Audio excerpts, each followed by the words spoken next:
Hi, and welcome to this episode of I've Got This Kid. I'm your host, Cherina Williams, licensed speech and language pathologist, homeschooling mom of 2, and excited wife of 1. As always, you guys know this is one of my favorite places to be. Why? Because I get to tool you guys up. We get to talk, hang out, chat, laugh together, and you have the option to talk about it on my social media page. So if you are not following me already, feel free to do so. It will be in the link in your show notes or in the show notes below. So guys, this week I was able to be on Debbie Reber's Tilt Parenting podcast. And if you guys do not know who she is, you need to know who she is. She talks about neurodivergence, which is a fancy way of talking about the brain and different thinkers and different learners, and really helping us world changers to become used to what that means, become comfortable with that idea, and how we as parents can navigate through the system. And so not only does she have her own podcast, she also is a New York Times best-selling author, and she has a book called Differently Wired. If you have not read that book, go check it out, because guess what? She has for free. Raise your hand if that's your favorite word. It's one of my favorite words. Free.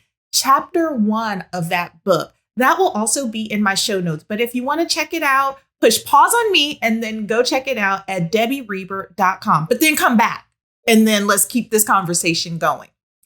So world changers, that's all for my announcements today. We're going to get right into things. We are continuing with the Back to School series. And let me tell you something. If you are my friend on Cherina Williams, CCCSLP, on my Instagram page, or if you're my friend on Facebook, then you've seen me posting pictures of my little sugars and us getting used to this academic school year. And let me tell you guys, the first week, I got to stare off, y'all. The first week, mind you, this is my second year, but the first week of this year, somebody was about to be on Zoom school, and it wasn't going to be with me. And I'm not saying no names too, but it was 2 little people whose room is next door to mine. But I was tooled up, world changers. I made sure to get them on schedule quick, because I knew if I didn't get them like in gear, it was going to be it was going to be a tale to tell. You guys were going to see me on the news, world changers. It was going to be a situation. And it was going to be like Mad Mom, who's supposed to be an expert, went ham on kids. It was going to look something like that. It was going to be bad. It was going to be bad. And so we got it together. Everybody got it together. We took a deep breath and we got our situation together. And now I think they're on track. Now, because we're still at home, my husband is on the other side of the wall. He came over and got on him. If he comes over about anything, good luck with your life. If he's coming over to get on to anybody, that tells you how that went. So I tell you guys all of this because, 1, I want you to know you're not alone. So when I'm saying that we're better together, even experts have rough weeks. Even experts have new things to learn. And as we go through these processes and as we learn about our sugars and as they're going through different stages and different things and things are changing, and we're in the Bay Area and the wildfires are going on, plus COVID is going on, and all these different things, like kids pick up on that stuff. And so giving them the space to act a little bit silly, but also giving them the space to draw that line in the sand and say, hey, enough's enough. We need to recalibrate together, figure things out, and let's move forward. And I think that's honestly the space that we were in. And so again, I think we're doing much better now. You won't see me on the news, but you might hear me talk to you guys about it because you're my community and I'm your community and I need somebody to listen. And that's what you guys are here for. So today, I'm done ranting. I promise y'all. I promise. Today, we're going to continue with the Back to School series. And today we're going to talk about speech and language therapist role in academia. And you guys are about to learn some new stuff that you're going to be like, why didn't I know that?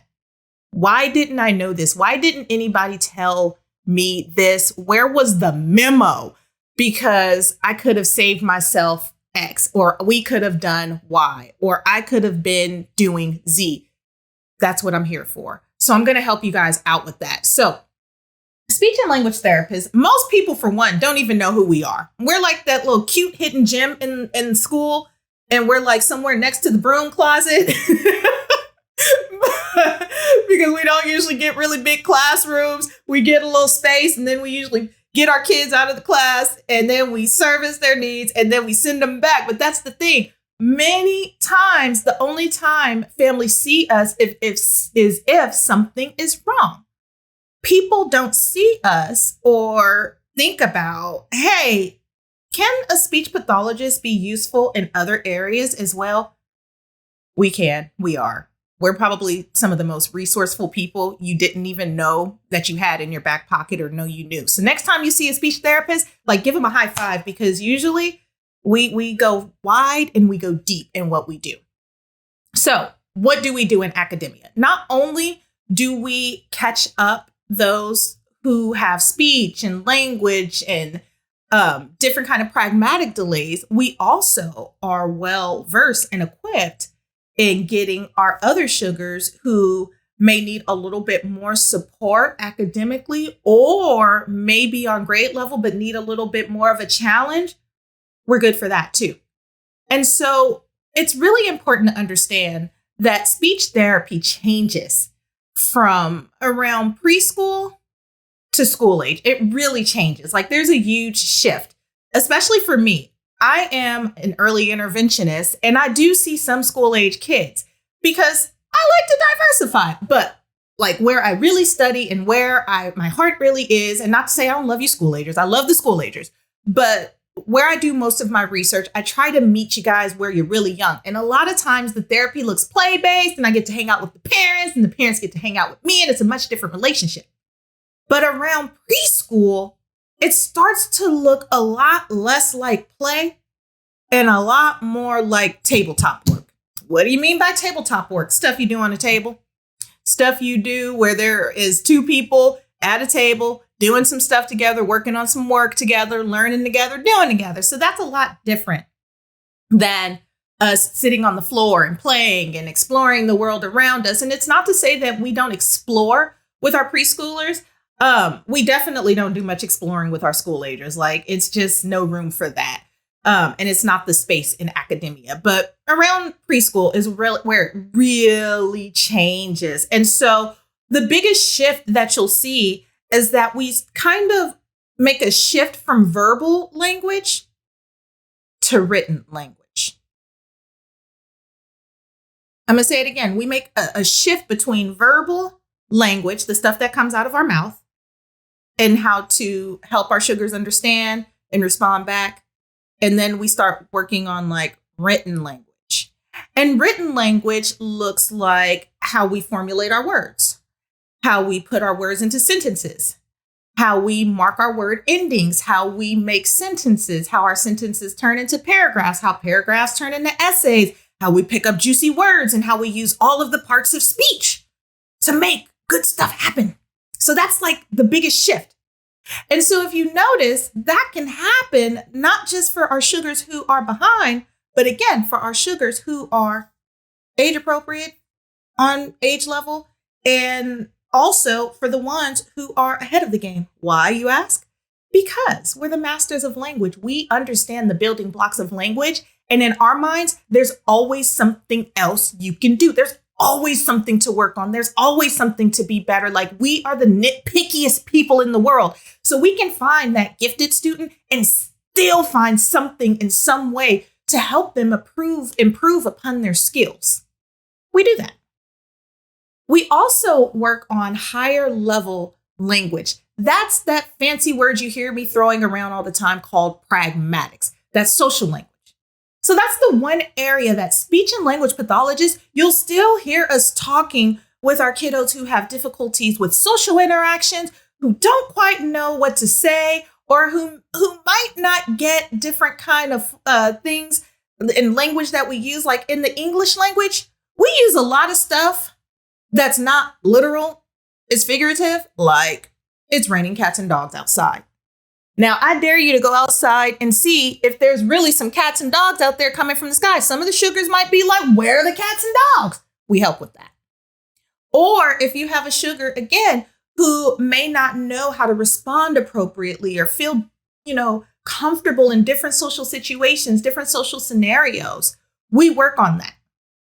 Now, you might be saying to yourself, Cherina, don't try me right now. Like, we're in Zoom school, AB school, kind of school. We don't get to interact. It's not the same. That's not true. Like, there's always a way we can work on social skills. And this is where you, World Changer, can get tooled up with your school-based SLP, because they can give you different tasks that you can try at home.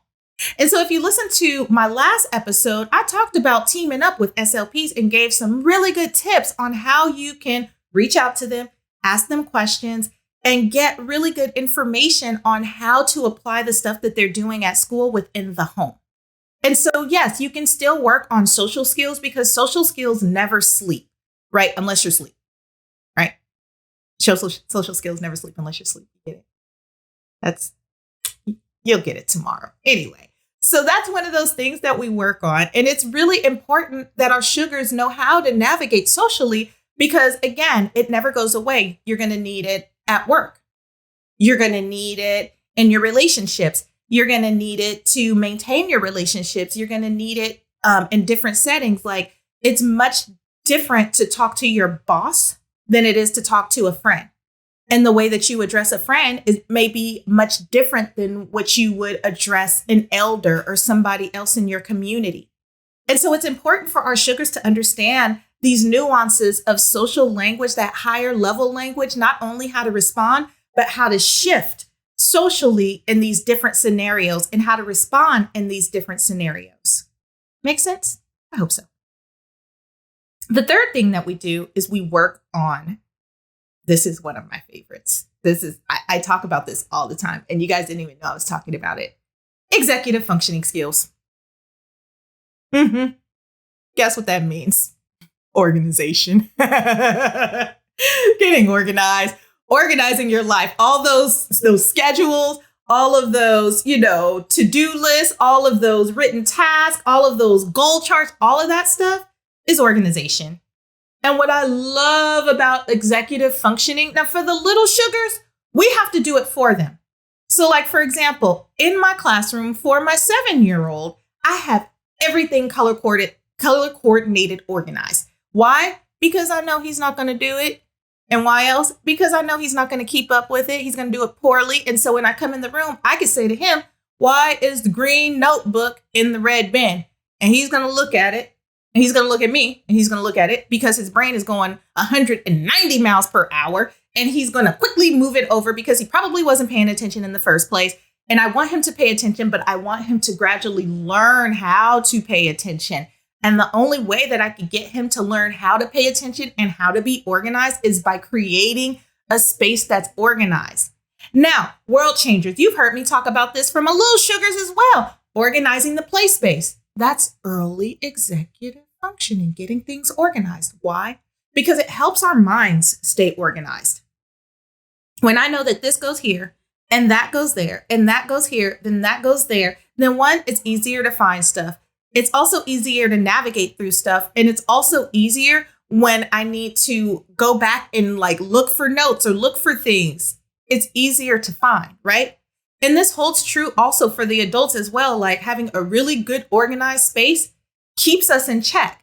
Having mental organizers, that don't always work, especially as you get a little bit older, but having organizers. I think I have 3 or 4 different planners for 3 or 4 different reasons. And I have kind of the same thing for the kids. I have for them their academic calendar. That's for me. They don't need to know, what they're doing on Wednesday in ELA. They don't care, they don't care. They just need me to navigate that.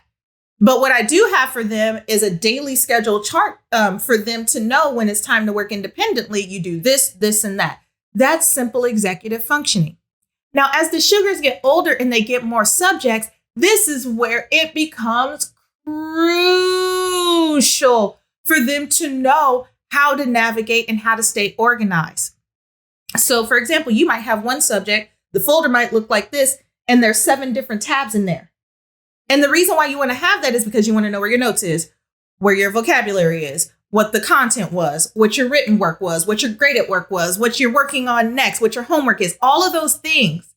And so it's hard to throw that at sugars as they enter middle and high school and expect them to master it in a way that they're successful.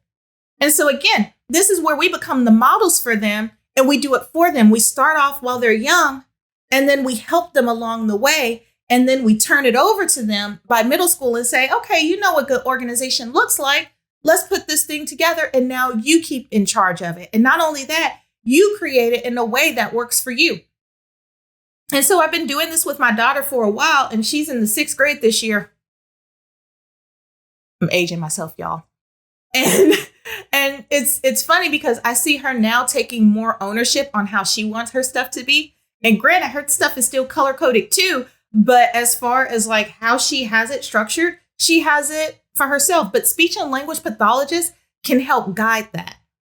They can help show your sugars how to do that in a way to where it works for them and it helps them, especially if they're a kiddo with like ADD or ADHD, where it's really hard to keep track of stuff. For those sugars, like it's even more important to stay super organized, or else you look in the backpack and it looks like paper's like exploded out. It's like paper confetti or something.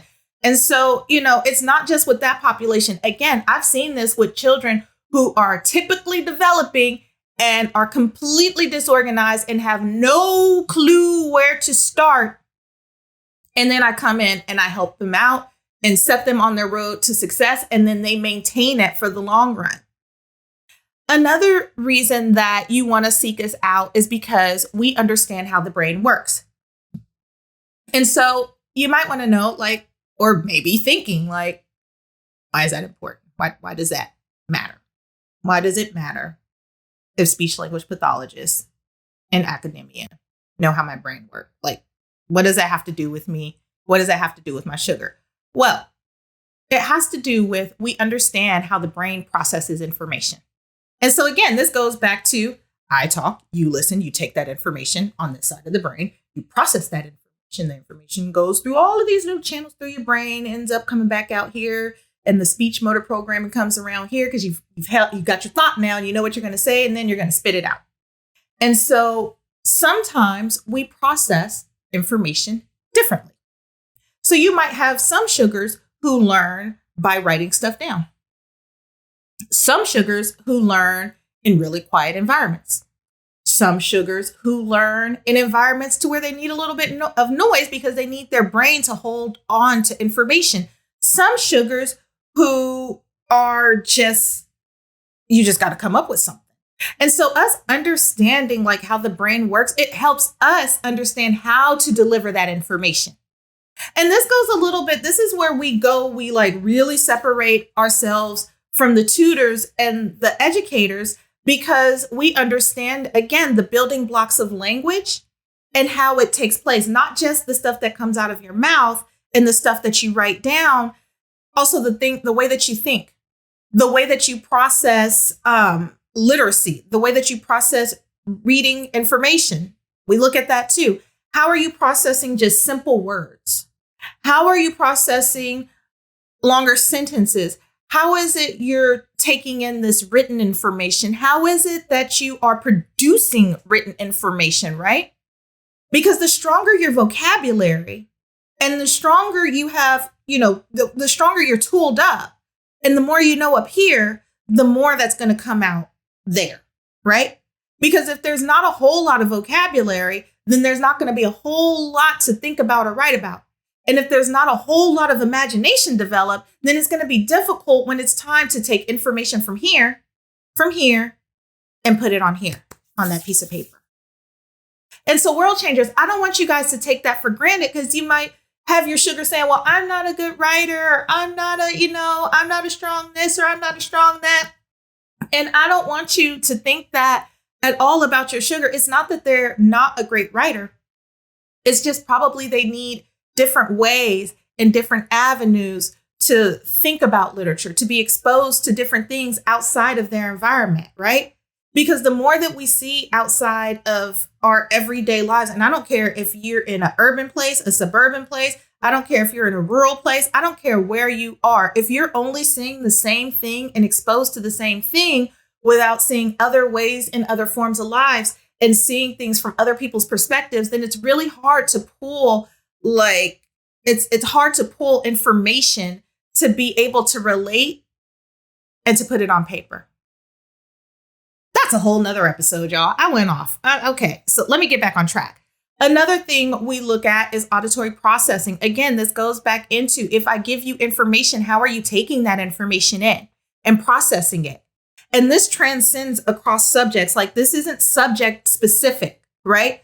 How you process information in history. How do you process information in math? How do you process information in English? How do you process information when you're writing? How do you process information in science? And so what you'll notice, world changers, is that there may be a little bit of a trend. And that's what speech and language pathologists are able to pick up on, that trend on how your sugar is processing information and the best way to come in and meet them where they are so we can deliver that information to them in a way that they can learn.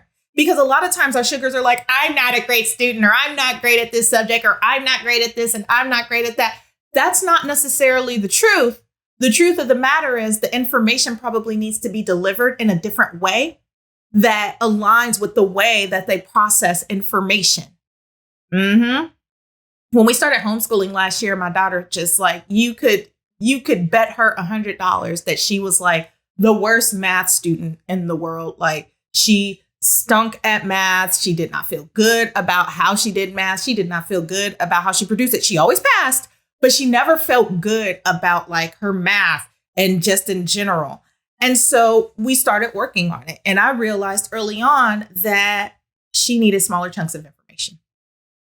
Giving her a whole lesson at one time was designed for, it was like going to be failure. It was going to be mayhem, smoke in the city. There was probably going to be some tears. It was probably going to be some ranting and raging. There was probably going to be like, you take some space, I take some space. I'm not dealing with you. You know, like, it was going to be that kind of thing. But we learned that the way that she processed the information was she needed to write everything down, which meant it needed to be in smaller chunks so she could write it and work on it. And then her brain could take hold of it. And then she was able to produce it. And so I saw this kiddo who was probably like, low average in math. By the end of the school year, I think we had already like kind of started in next grade level math because she had picked it up because we got a system in place. And so that's where speech and language pathologists come in, is that we know how to watch how sugars interpret information and how they process that information and to get them a game plan. So remember, my daughter doesn't have an IEP or a 504 plan or anything like that, but she was somebody who was, probably in the low average range in math, who's now probably going towards like upper average. She's doing better than what she was. Like, I don't expect her to be a mathematician, but I don't think that she was as low as she was when we started.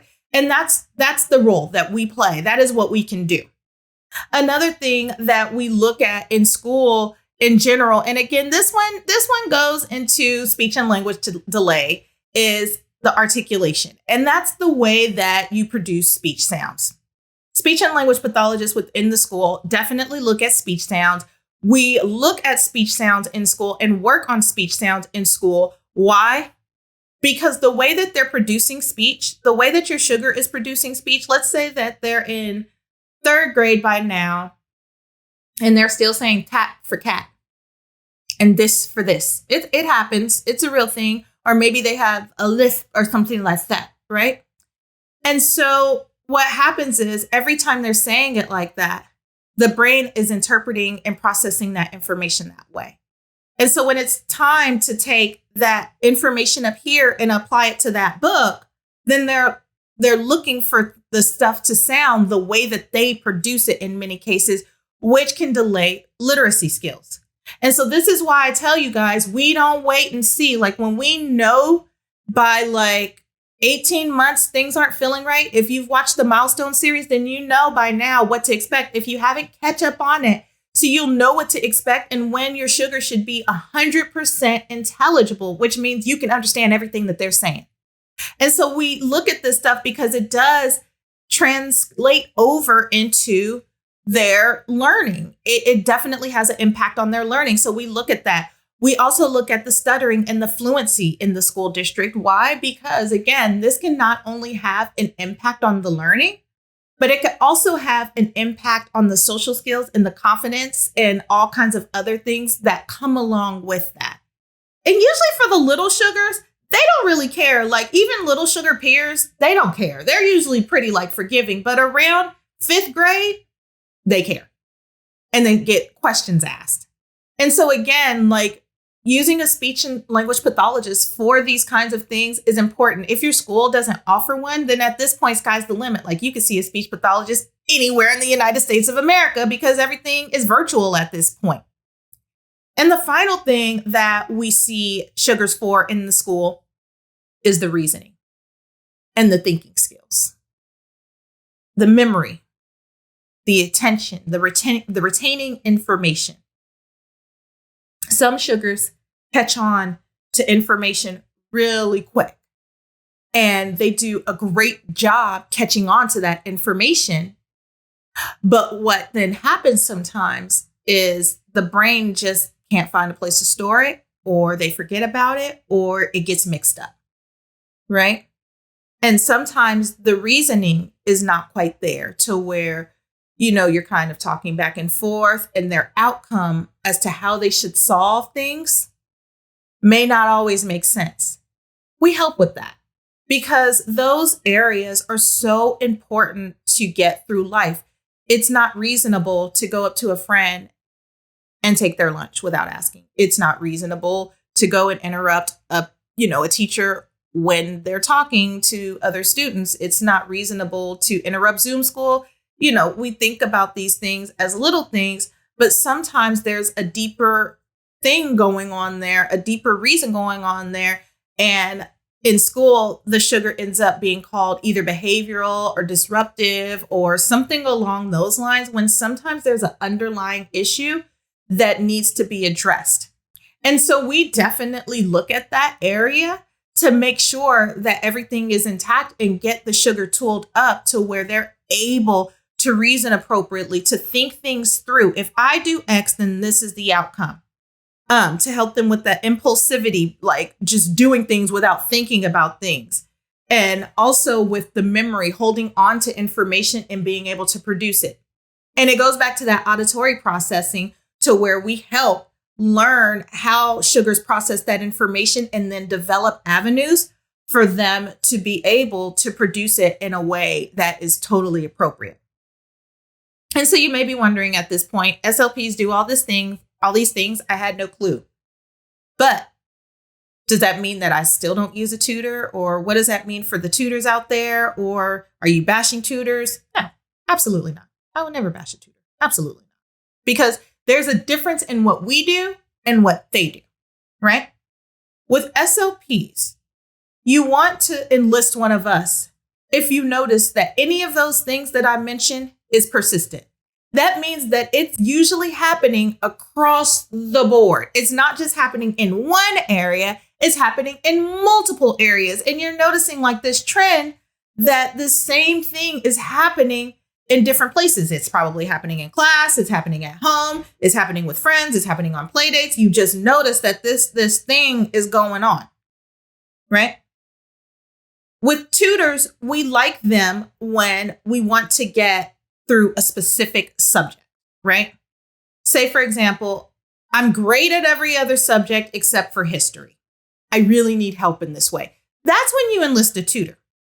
But if there's something going on to where it seems like, gosh, they're not doing great in all of these areas, or I notice like they do really good on their work, except for when it comes to writing, except for when it comes to reading assignments, except for when it comes to memorizing information, that's when you probably want to think about an SLP. Because again, it's going to go across different scenarios. It's going to go across different places. It's going to happen in more than one place. That's when we want to look for an SLP over a tutor. But again, tutors are great for subject specific stuff. And if you have a sugar who's seeing a tutor for a few different things, then you still might want to enlist a SLP just to take a look at things and look at like those little areas, those little fine details of what's going on. Because a lot of times there's underlying things that we can team up with the tutor and help them resolve. So that doesn't necessarily mean fire your tutor. It means that there might be something else going on that we need to prescribe and help. Again, tutors, they solve the more obvious things, the more obvious problems, where it might be, I need to get through the SATs. I need skills and tools to get through that. I need skills and tools to get through something very specific. Like it's an obvious thing, an obvious reason. Like it's not a persistent issue that's going on, that's underlying. And then if you go to a tutor, this is really important. I want you guys to catch this. If you go to a tutor and your sugar gets caught up and they're back on age level, but then you're like a year later when it's new information, oh my gosh, they're behind again. And it always feels like you're having to catch them up and catch them back up. Then again, that's an underlying issue. And so I want you to make sure that you get a speech and language pathologist on your side just to check things out. Because remember, in this world, if it doesn't look right, feel right, or smell right, we get help. We get help fast. We would rather be wrong than not find out. I would rather go through the trouble of you guys getting a second opinion, making sure everything is A-okay. And you'd be like, Cherina, I checked things out. I saw this was going on and we found out everything was great. Or Cherina, we went and checked things out and we found out, hey, there was a little something going on. Thank you. Either way, I would rather you go see, because we don't have time for wait and see. So, I'm telling you, our name can be super deceiving, because a lot of times when I tell people I'm a speech and language pathologist, they're like, oh, you help people with speech sounds. And they kind of think that it stops there, but it doesn't. Our role, again, goes so far, so wide, so deep, because we understand language, thinking, all of those things, speech, brain, swallowing. We understand all that from the inside and out. Anything that has to do with this and up, we deal with it in some way, shape, form, or fashion. We deal with it. That's our wheelhouse, and we love what we do. And so I don't want you guys to be deceived by our title. And this is why I'm giving you guys this information, because a lot of times people just have no clue. But again, remember, I'm here to tool you up.